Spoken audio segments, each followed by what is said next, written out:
नमस्कार दोस्तों, आप सभी का text book super coaching platform पे स्वागत है। मेरा नाम है प्रद्युमन त्रिपाठी, आप सभी का पॉलिटिकल साइंस का मेंटर।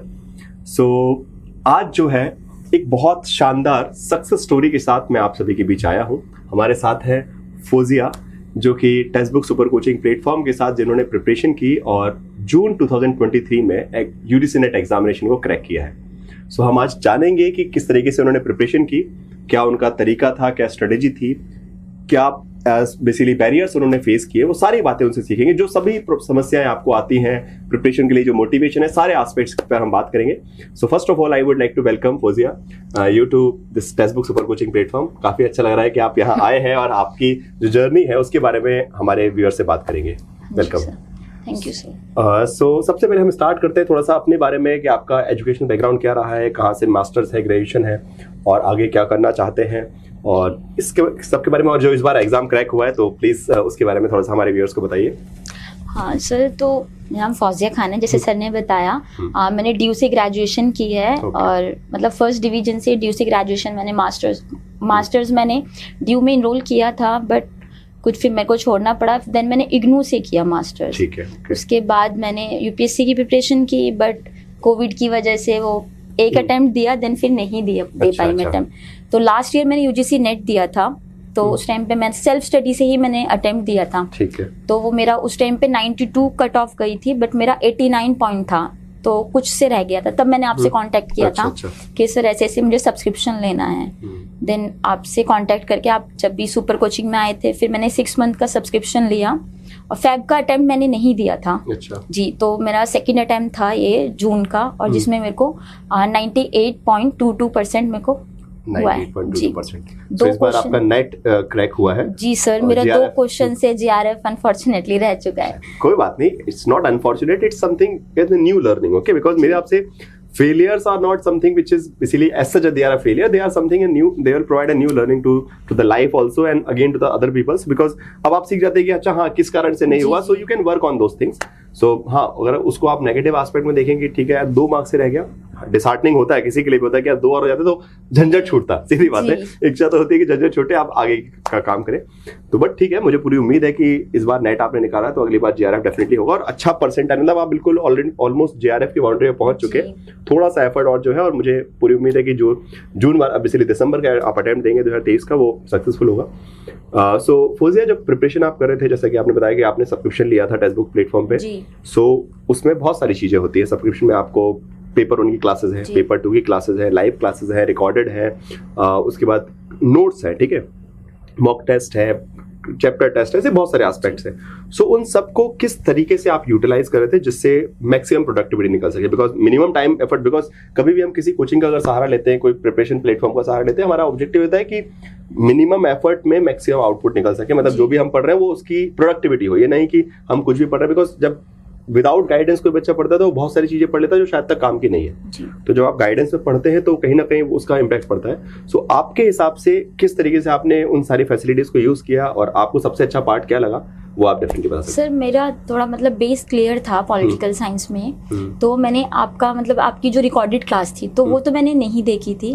बट जो क्रैश कोर्स था वो मैंने रेगुलर फॉलो किया था। उसको भी जी सर, मैं उसको लाइव तो नहीं देखती थी, बट जैसे आपने आज दोपहर की क्लास है तो मैं उसको शाम में देख लेती थी। और जो उसके नोट्स थे तो उसको मतलब एज इट इज तो पूरा पीडीएफ नहीं निकालती थी, बट जो इंपॉर्टेंट पॉइंट्स होते थे उसको मैं नोट डाउन कर लेती थी। जैसे आपने बताया था कि रिवीजन टाइम पे आपको काम आएंगे शॉर्ट नोट्स जी, तो मैंने उस तरीके से नोट्स बनाए थे अपने। पहले का भी क्रैश कोर्स की उस टाइम पे फैब में तो मैंने नहीं दिया था, लेकिन उस टाइम पे भी क्रैश कोर्स था, आपने लॉन्च किया था, तो वो भी मैंने पूरे नोट्स बनाए थे। और देन जून का आया तो उसके भी मैंने उसी तरीके से शॉर्ट नोट्स बनाए ऐड कर लिया जी। और सबसे मेन जो लगता है सर मेरे को जो इस बार हेल्प हुई है वो हुई है मुझे आपकी बुक से। अच्छा। मैंने उसके अलावा सर कुछ नहीं पढ़ा। आपने जब बुक लॉन्च की थी मैंने नेक्स्ट डे ही ऑर्डर कर दी थी कि मुझे मतलब वैसे तो क्लियर था कंसेप्ट, मैंने कहा नहीं बुक लेनी है उसमें, बट मैंने सिर्फ वो पूरी बुक पढ़ी थी। ऐसा नहीं था कि डायरेक्टली मैंने क्वेश्चन आंसर सॉल्व किया। तो वो इतनी अच्छी बुक, एक हर टॉपिक को आपने इतने अच्छे से उसमें लिखा है और पूरी बुक है, उसमें पूरे हमारे नोट्स हैं 10 के 10 यूनिट के। और सबसे मेन जो उसमें सर अच्छा था, हर चैप्टर के बाद जो आपने एमसीक्यूज थे ना, और देन वो टॉपिक पूरा होने के बाद जो पीवाईक्यूज थे सर यूनिट वाइज, जी यूनिट वाइज थे। और सर उसके बाद मतलब उसको एनालाइज करने में पता चला कि हाँ हमें कितना आता है। तो सबसे मेन जो मेरे ख्याल से मेरी जर्नी में जो टर्निंग पॉइंट था वो ये बुक थी क्योंकि मैंने कभी सर बुक पढ़ी ही नहीं, मैं हमेशा अपने नोट्स ही बनाती थी, कभी बुक नहीं पढ़ी मैंने। जो सब पढ़ते हैं कि ओपी गाबा ले लिया, ये मैंने कभी नहीं पढ़ी। शायद मेरी लाइफ की फर्स्ट बुक होगी जो मैंने पढ़ी है, और वो भी 3 टाइम पढ़ी है मैंने, पूरी बुक पढ़ी है मैंने, और रिपीटेड वही क्वेश्चंस करे हैं, तो जिससे बहुत हेल्प हुई है। वो कॉन्फिडेंस बिल्डअप होता है जब आप, मतलब मेरे हिसाब से एक सबसे इंपॉर्टेंट बात जो मेरे साथ मैं मतलब फौजिया की बात से मुझे लग रहा है कि रिसोर्स अगर आपके फाइनाइट होंगे और डिसाइड होगी कि यार मुझे यहाँ से पढ़ना है, सो ऑटोमेटिकली टाइम आपका कम वेस्ट होता है पहली बात तो, और आप फोकस्ड होते हैं, उसको बार बार रिवाइज कर सकते हैं। बिकॉज जिस टाइप का ये एग्जाम है इसमें बहुत सारे फैक्चुअल चीजें ज्यादा आती हैं, कॉन्सेप्ट भी होता है, बट जितना बेटर रिवीजन हो पाएगा, और वो बेटर रिवीजन तभी हो पाएगा जब आपके जो सोर्स है फाइनाइट है कि अच्छा मुझे यहाँ से, मुझे मेरा बेसिक क्लियर है, आपने जीआरएफ बूस्टर सीधे देखा, आपने बेसिक क्लास में देखी, ठीक है बेसिक मेरे जब आता है मुझे, तो मैं क्यों ही टाइम वेस्ट करें वहाँ पे, जहाँ लगेगा कि हाँ यहाँ पे फंस रहे तो चलो उसको देख लेते हैं, तो वो आप उसका सब ले सकते। सर मेरा बिल्कुल लिमिटेड था कि आपके नोट्स थे जीआरएफ के और सिर्फ बुक थी, उसके अलावा मैंने पॉलिटिकल साइंस के लिए कुछ भी नहीं पढ़ा। चलिए अच्छा, और पेपर 1 में कैसा रहा? मतलब पेपर 1 भी अपने आप में एक टिपिकल टास्क होता है मोस्ट ऑफ द स्टूडेंट्स के लिए, सो पेपर 1 में कैसे मैनेज किया? टाइमिंग भी मैनेज करनी होती है। पेपर 1 तो मेरा पहले से ही मैंने दूसरी टीचर से किया हुआ था, सिर्फ टेक्स्ट बुक आपके लिए लिया था, सिर्फ मुझे पॉलिटिकल साइंस पढ़नी थी। पेपर 1 की प्रिपरेशन मतलब ठीक है, मतलब पेपर 1 आपके लिए इतना टिपिकल नहीं रहा? नहीं सर, ठीक है, अच्छी बात है। पॉलिटिकल साइंस अपने आप में एक आपके लिए टास्क था, चलिए बहुत अच्छी बात है। सो आगे जैसे हम अटेम्प्ट्स की बात करते हैं, एक और बड़ा कंसर्न होता है स्टूडेंट्स को, जैसे आपके लिए भी, अब डेफिनेटली आप नेक्स्ट अटेम्प्ट देंगे मुझे पूरा उम्मीद है, और जेआरएफ निकालेंगे ये मुझे पूरी उम्मीद है। सो एक एस्पेक्ट होता है कहीं ना कहीं कि 2 बार 1 बार 3 बार नेट हो जाए, उसके बाद फिर जेआरएफ जब नहीं होता है तो वो चीज़ थोड़ा सा डिसहार्टन करती है, और स्पेशली जब बाउंड्री लाइन पे आप आके रुक जाते हैं।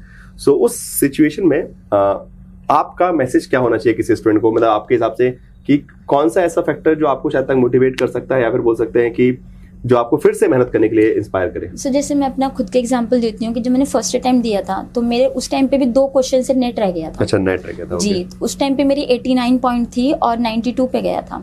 तो उस टाइम पे मेरे को लगा कि 1% से 2% से रह गया, तो अगली बार ये 1-2% के मार्जिन को नहीं करना, डायरेक्टली जेआरएफ करना है। तो वही मेरा सर 89 से मैं डायरेक्टली 98 पे पहुंची हूँ। ठीक। तो इस बार था कि जेआरएफ हो जाएगा, बट नहीं, तो कभी भी ये चीज नहीं सोचनी चाहिए कि हम यार हमारा 1-2 से रह गया, हम बैक मतलब रह जाएं परेशान होके या टेंशन होके कि यार नहीं हुआ, नहीं, उसको उस तरीके से ओवरकम करना है कि ये 1-2 लाइन को नहीं करना, हमें तो बिल्कुल लंबी छलांग मारनी है जी। तो अब जैसे मेरा 98, अब मेरा ये रहेगा कि 99 100 पे पहुंचे, कि जब इतना रहा है तो डायरेक्टली अपने आप को इतना मोटिवेट करना है कि बार अटेम्प्ट देने की जरूरत ही ना पड़े, और इतना फोकस हो कि सबसे मेन तो सर मैंने आजकल मतलब देखा है, ग्रुप में भी देखा है, सब लोग ना नोट्स के पीछे बहुत भागते हैं कि आप नोट्स बता दें, अच्छा आपका क्लियर हुआ है, आप हमें नोट्स बता दें आपने कैसे पढ़ा है। सर वेरी करती है हर चीज।